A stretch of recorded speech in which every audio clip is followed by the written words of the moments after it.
இருக்குது ஆனால் இல்லை. நேச்சுரல் சன்லைட் இருக்குது பட் நேச்சுரல் சன்லைட் இல்லை. எப்படின்னு தானே கேட்குறீங்க? என்னங்க எனக்கு ஒன்றுமே புரியல. அதுதானப்பா எனக்கும் புரியல. இந்த வீடியோ ஃபாலோ பண்ணிக்கோங்க, டீட்டெயிலாக சொல்கிறேன். இந்த நேச்சுரல் சன்லைட் இருக்கிற கிச்சனை நல்லா பாருங்கள், எவ்வளோ வெளிச்சமாக இருக்குது. ஆனால் இதுக்கு மேலே 4 ஃப்ளோர் இருக்குதுன்னு சொன்னால் நம்புவீங்களா?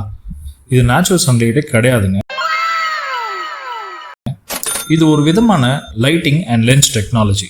இதை யூஸ் பண்ணி வீட்டில் எங்கே நேச்சுரல் சன்லைட் இல்லையோ அந்த இடங்களில் நேச்சுரல் சன்லைட்டை கொண்டு வரலாம். இது பார்க்கறதுக்கு ரியல் சன்லைட் மாதிரியே இருக்கும். அண்ட் இதில் ரியல் சன்லைட் எப்படி உங்களுக்கு 3 விதமாக கலர் ஷேட் மாறுமோ, காலையில், மதியம், ஈவினிங் சொல்லி, அதே மாதிரி இதை நீங்கள் பிரைட்னஸ் ஆப்ஷன்ஸையும் சேஞ்ச் பண்ணிக்கலாம். இன்னொரு மேட்டர் சொல்லவா, விண்டோவாக கூட யூஸ் பண்ணிக்கலாம். உங்கள் வீட்டில் விண்டோஸ் வைக்கிறதுக்கு இடமே இல்லைனாலும் இதை நீங்கள் விண்டோவாக யூஸ் பண்ணி அங்கேருந்து நேச்சுரல் சன்லைட் எடுத்துகிட்டு வர மாதிரி செட்டப் பண்ணலாம். இந்த மாதிரி இன்ஃபர்மேட்டிவ் வீடியோஸ்க்கு ஏபி டிசைன் லேப்ஸை ஃபாலோ பண்ணிக்கோங்க. இந்த வீடியோக்கு ஒரு லைக்கும் போட்டுருங்க. பாய். இங்கே இருந்து பூச்செடி எவன்டா எடுத்துகிட்டு போனது?